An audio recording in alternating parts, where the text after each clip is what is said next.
우리 옆 사람들과 이렇게 한번 인사하겠습니다. 하나님이 우리에게 비전을 주십니다.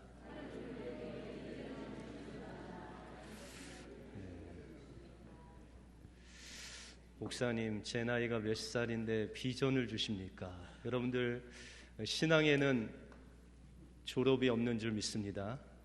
하나님께서 오늘 이 졸업 예배를 통해서 우리 각자 심령들에게 하나님이 주시는 비전을 주실 줄 믿습니다.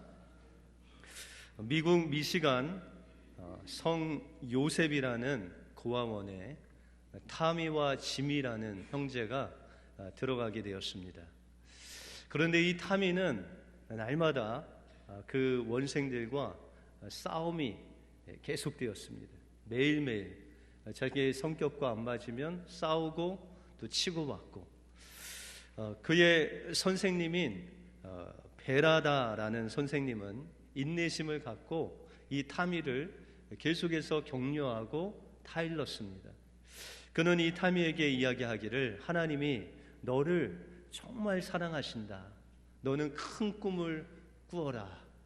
하나님께서 너를 할 수 있게 하실 것이다 라고 그렇게 말씀을 하셨습니다. 타미는 싸우고 이 베라다 선생님은 또 타이르고, 이런 계속된 상황 속에서 타미는 그만 계속 싸움으로 인해서 퇴학을 당했습니다. 퇴학을 당한 이 타미는 이제 그제서야 이 선생님께서 말씀하신 하나님께서 늘 나를 사랑하시고 또한 나에게 꿈을 주시고 그것을 할 수 있게 하시는 하나님이시라는 것을 깨닫고, 그는 피자 가게에 취직을 했고 열심히 일한 끝에 피자 하나를 11초 만에 만드는 그런 기술을 획득했습니다. 그리고 그의 형제인 지미와 함께 그가 여러 해 동안 모은 $500를 가지고 피자 가게를 열었습니다. 그런데 이제 그 피자 가게가 아주 잘됨으로 인해서 하나님의 그 꿈에 한 걸음 한 걸음 다가가게 되었습니다.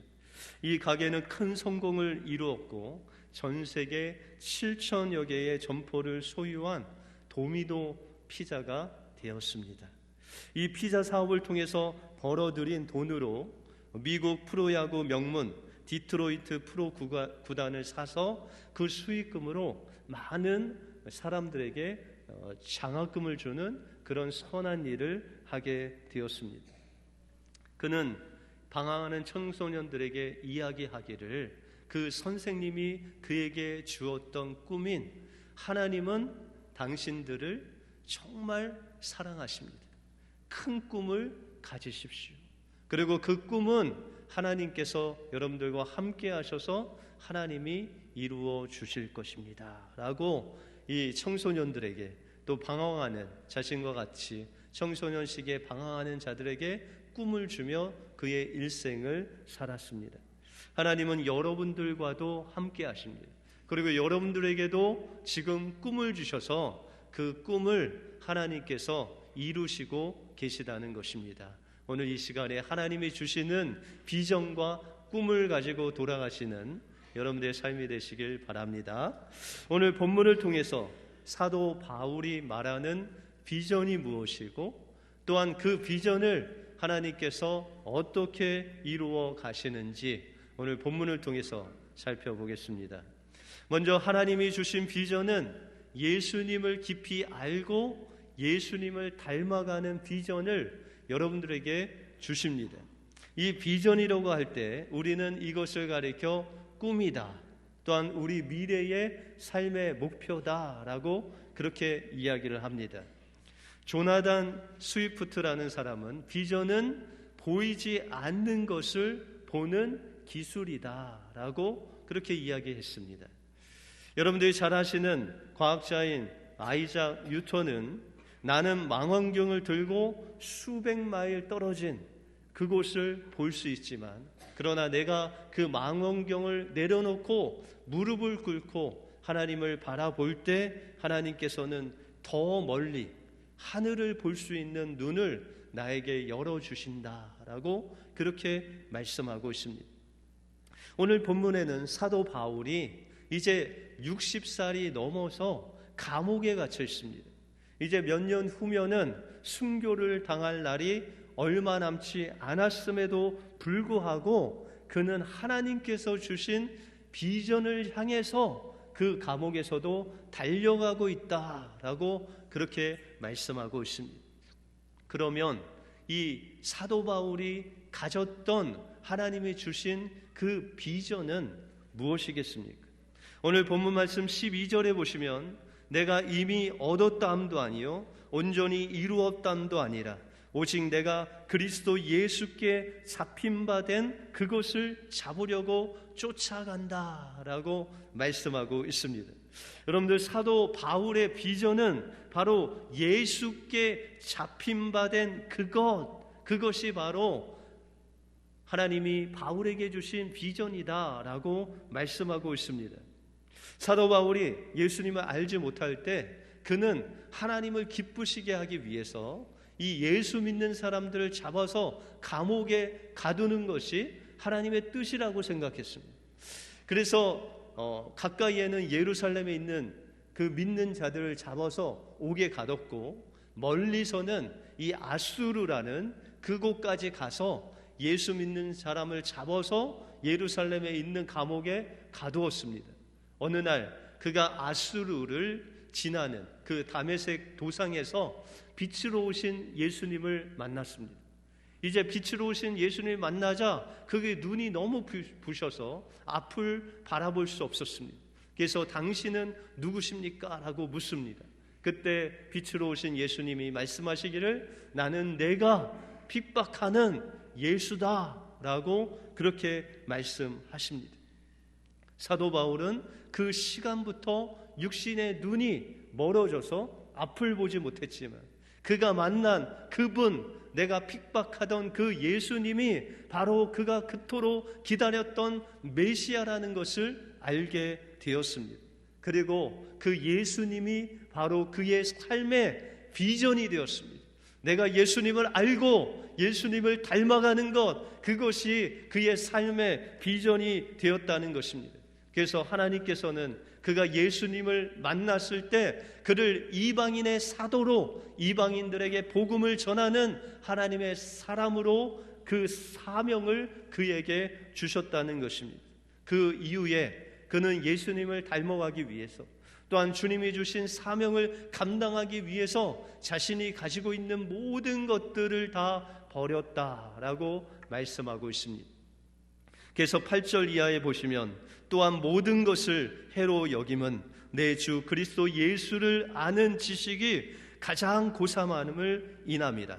내가 그를 위하여 모든 것을 잃어버리고 배설물로 여김은 그리스도를 얻고 그 안에서 발견되게 함이라 라고 말씀하고 있습니다. 이 사도 바울의 비전은 예수님을 아는 것이었습니다. 예수님을 닮아가는 것이었습니다. 어떻게 하든지 예수님을 닮아가기 위해서 예수님을 향해서 장애물이 되는 그 모든 것들, 자신의 스펙과 자신이 공부한 것과 자신의 그 귀한 족속, 그 베냐민 지파의 그 놀라운 그의 모든 생애에 자랑할 것들을 다 주님 앞에 내려놓고 그는 주님을 향해서 달려갔다는 것입니다. 여러분들, 바울이 예수님을 만나고 30년 동안 그 예수님을 소아시아 지역에, 유럽 지역에 전하는데 자신의 그 인생을 올인했습니다. 그래서 수많은 교회를 세우고 수많은 심령들에게 복음을 전하는 그런 일을 했다는 것입니다. 이제 감옥에서 죽음을 향해서 감으로 인해서 그는 모든 것을 내려놓고 하나님, 내가 이루었습니다 라고 고백할 만한데 그는 그렇게 고백하지 않고 오늘 고백하기를 내가 이미 얻었다함도 아니요 온전히 이루었다함도 아니라 오직 내가 그리스도 예수께 잡힌 바 된 그것을 향해서 내가 쫓아간다라고 고백하고 있다는 것입니다. 여러분들, 사도 바울이 가진 그 비전, 예수님을 닮아가기 위해서 그는 그 춥고 외롭고 쓸쓸한 감옥 속에서도 주님을 바라보았다는 것입니다. 주님을 잡으려고, 주님께서 주신 그 은혜를 잡으려고 그는 쉬지 않고 이방인의 사도로서 그 빌립보 지역에 있는 교인들을 향하여, 에베소에 있는 그 교인들을 향해서, 골로새에 있는 그 교인들을 향해서 하나님의 말씀을 다시금 쓰고 그들을 격려하고 때로는 책망하고 때로는 다시 복음을 써서 그들을 예수 안에서 서게 하기 위한 그 비전을 감옥 안에서도 계속했다는 것입니다. 하나님께서 주신 비전은 없어지지 않습니다. 변하지 않습니다. 여러분들, 하나님께서 우리 학생들에게, 여러분 어른들에게 주시는 그 비전은 잠시 왔다가 가는 것이 아니라 주님 앞에 서는 날까지, 우리가 예수 그리스도 앞에 서는 날까지 계속되는 비전인 줄 믿습니다. 그것을 위해서 여러분들 하나님께서 주신 그 자리에서 최선을 다하길 원합니다. 학생들은 공부를 열심히 하고, 또한 이제 졸업을 하고는 또한 하나님께서 주시는 그 은혜로 성공도 할 수 있으면 하시기 바랍니다. 변호사도 되고 의사도 되고 좋은 직장도 갖고 그것을 통해서 하나님의 복음을 전하는 데 쓰임받는 여러분들이 되시길 바랍니다. 하나님이 주신 그 비전 가지고 하나님의 나라를 이루시는 여러분들의 삶이 되시길 주님의 이름으로 축원드립니다. 그러면 이 사도 바울이 이 비전을 이루기 위해서, 또한 하나님께서 우리에게 주신 그 비전을 이루기 위해서 우리는 어떠한 태도로, 무엇을 가지고 이 비전을 이룰 수 있겠습니까? 우리는 하나님이 주신 그 비전을, 부활의 권능을 가지고 그 비전을 쫓아가야 됩니다. 오늘 본문 말씀 12절과 14절에 보시면 쫓아가노라 라는 단어가 2번 반복되고 있습니다.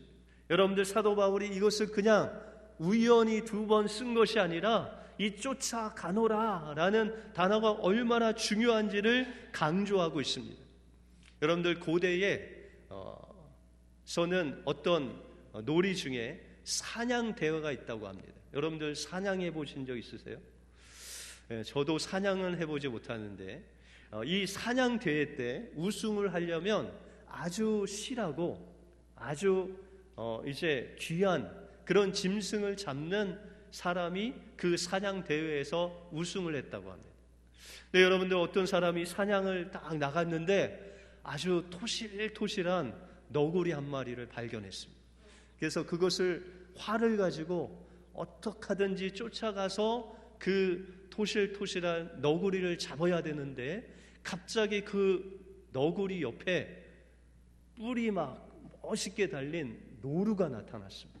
그러면 여러분들, 그 너구리를 잡아야 될까요? 아니면 노루를 잡아야 될까요? 무엇을 잡을까요? 노루를 잡아야죠. 그래야 사냥대에서 우승을 하잖아요. 그래서 이 사냥하는 사람이 그 토실토실한 너구리에서 시선을 완전히 그 노루에게 집중하고 그 노루를 잡는데 그의 모든 시선과 모든 노력을 집중하는 것, 이것이 바로 사도 바울이 말한 쫓아간다라는 의미입니다. 여러분들 삶 속에서 우리의 목표물이 여러 가지가 될 수 있습니다. 공부하는 것이 될 수 있고, 성공하는 것이 될 수 있고, 좋은 직장이 될 수 있습니다. 그런데 더 큰 하나님께서 비전을 주셨는데, 사냥감을 주셨는데, 그것이 바로 예수님을 닮아가는 것입니다. 그래서 우리가 우리의 시선을 우리가 성공하는 데만 빼앗기는 것이 아니라 주님이 우리에게 주신 궁극적인 그 비전을 우리가 쫓아갈 때 하나님께서는 여러분의 삶을 통하여 여러분들이 예수님을 알게 하시고 예수님을 닮아가는 예수님의 제자가 되게 하신다는 것입니다. 사도 바울은 60대의 나이에도 불구하고 또한 그 감옥에서도 이 하나님께서 주신 사냥감, 다시 말해서 하나님께서 주신 비전, 예수님을 닮아가고 또한 그 이방인들에게 복음을 전하는 일을 놓치지 않고 자신의 모든 인생을 걸고 감옥에서 그 주님의 비전을 쫓아가는 놀라운 일들을 행했다는 것입니다. 여러분들, 사도 바울이 이 일을 행하기 위해서 그의 힘으로 할 수 없어서 오늘 10절에 보면 부활의 권능을 알게 하셨다라고 말씀하고 있습니다. 그 하나님께서 주시는 부활의 권능을 가지고 하나님 앞에 그 비전을 향해서 사도 바울이 달려갔다는 것입니다. 여러분들, 부활의 권능이라는 것은 죽은 것으로부터 일어나게 하는 권능이라는 것입니다. 죽은 우리의 육신적인 것들을 쫓아가지 아니하고 부활하신 예수 그리스도를 쫓아갈 수 있도록 우리에게 힘을 주시는 그 부활의 권능을 가지고 그는 하나님의 비전을 이루려고 나갔다는 것입니다. 그런데 이 부활의 권능을 경험하기 위해서는 10절 하반부에 있는 부활의 권능을 알기 위하여 주님의 죽으심을 본받아야 된다라고 말씀하고 있습니다. 여러분들, 이 죽으심을 본받는다라는 것은 예수님이 제자들에게 너희가 나를 따라오려거든 자기를 부인하고 자기 십자가를 져야 된다라는 것이었습니다. 여러분들, 자기 십자가를 지는 것, 모세가 이스라엘 백성들을 광야에서 인도하는데 그 이스라엘 백성들이 모세를 불평하고 원망하고 때로는 죽이려고 했어요. 왜요? 물이 없었기 때문에. 아니, 광야에서 하나님이 약속하신 가나안 땅에 가는데 물이 없어 목말라 죽겠다고 모세에게 돌을 던지려고 막 달려들었습니다. 그때 모세는 자신의 힘으로 그 백성들에게 싸우지 않고 그는 날마다 하나님 앞에 이런 일이 있을 때마다 무릎을 꿇고 하나님을 바라보았다는 거예요. 여러분들, 하나님께서 주신 비전을 이루어 갈 때 우리의 삶 속에서 이런 모세가 겪은 어려움이 찾아올 수 있다는 것입니다. 그럴 때마다 우리가 하나님께서 주시는 그 부활의 권능을 가질 수 있는 그 능력을 체험할 수 있는 것은 바로 무릎을 꿇고 저 하늘에 계신 주님을 바라볼 때 하나님께서 그것을 이길 수 있는 권능과 능력을 공급해 주신다는 것입니다. 그리고 우리가 죽는 것이 아니라 예수 그리스도께서 우리를 대신하여 십자가에서 죽으심으로 부활하심으로 그 권능을 우리에게 주셔서, 다시 말해서 모세에게 말씀하셔서 그 반석을 깨뜨려 생수의 강이 흐르게 넘치게 하는 놀라운 역사를 우리에게 베풀어 주신다는 것입니다. 이것이 바로 우리가 십자가를 통과할 때 우리가 기도를 통해서 주님의 부활의 권능으로 하나님의 비전을 이루는 하나님께서 우리에게 주시는 비결이라고 말씀하고 있다는 것입니다. 세상은 다 쓰러져 있어도, 세상은 세상의 먹잇감을 성공과 명예와 부유함을 쫓아가지만 우리는 주님께서 주신 부활의 권능을 가지고 다시금 일으킴을 받아서 주님이 원하시는 새로운 그 비전, 변하지 않는 비전, 예수님을 알아가는 그 비전을 향해서 날마다 나가야 된다는 것입니다. 저는 오늘 졸업하는 우리 모든 친구들이 새로운 출발을 맞이하여 하나님이 주시는 그 변하지 않는, 없어지지 않는 그 비전을 소유하길 원합니다. 하나님이 주신 그 영원한 비전인 구원의 기쁨과 부르심의 사명을 가지고 우리가 어느 곳에 있든지, 또한 다른 곳에 가서서도 우리가 죽어있는 자들이 아닌 부활의 능력을 가지고 날마다 일어서서 예수님께 기도하고 예수님을 닮아가고 예수님의 사명을 이루는 우리 모든 교회 학교 학생들이 되기를 원합니다. 여러분들 맡은 자리에서 그러기 위해서 열심히 공부해야 됩니다. 그래서 어떤 사람은 의사도 되고 변호사도 되고 좋은 직장도 갖고 성공할 수 있으면 성공하시기 바랍니다. 그 성공을 가지고, 성공한 것을 가지고 하나님께서 여러분들에게 주신 예수님을 알아가고 예수님을 닮아가고 예수님께서 주신 사명을 이루는데 그 성공을 쓰시기 바랍니다. 주님이 주신 비전을 가지고 부활의 권능으로 날마다 주님과 동행함으로 인해서 하나님께서 여러분들에게 주신 그 비전을 이루는 여러분들이 되시길 주님의 이름으로 축원드립니다. 기도하겠습니다.